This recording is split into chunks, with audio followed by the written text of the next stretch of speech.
I'd always wanted the Mark 1. I had a Mark 2 as my first car, but the Mark 1 was always kind of the end goal, and I wanted something that I could fix up and kind of work on a bit myself, so I bought this car with its kind of bad paint.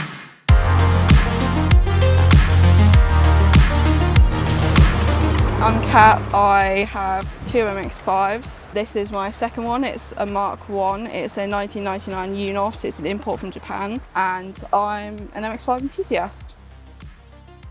Like small Japanese cars, love the culture around them. Bought it last July, so this time last year. So it's a 1992, but it was imported in 1999, and I'd love to know what happened to it kind of in those years that it was in Japan, and then kind of obviously it would have been shipped over in a container from Japan, and then it's had quite a few owners since its time in the UK. And the man I bought it off of, he'd owned it, you know, kind of 3 or 4 times, I believe. So I put wheels on, I put some coilovers on.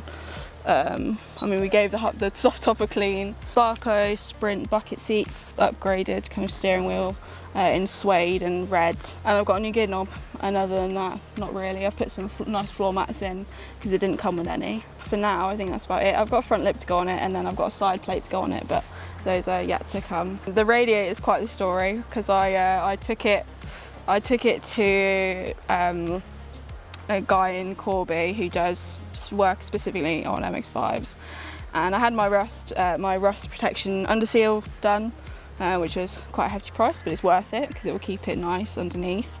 And he looked at the radiator and he goes, "Yeah, you should have changed that miles ago."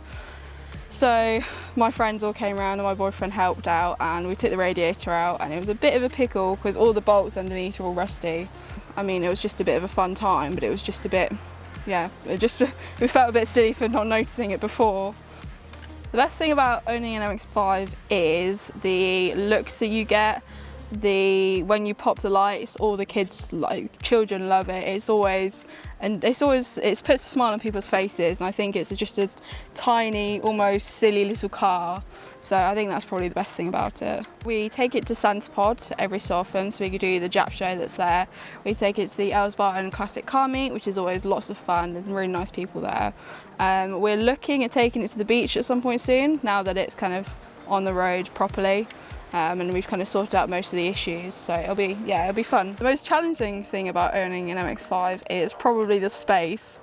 Obviously for me, I'm a short person at 5 foot, so it works perfectly for me, but taller people, it's a bit of an issue, and your head does poke out of the roof if you are 6 foot over.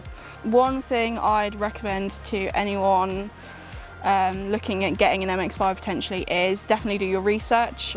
Make sure that if you don't want to put the money and time into a rusty model, make sure you really look at all the rusty points and generally, and just check them out for any problems. But they are supercars and they're fantastic.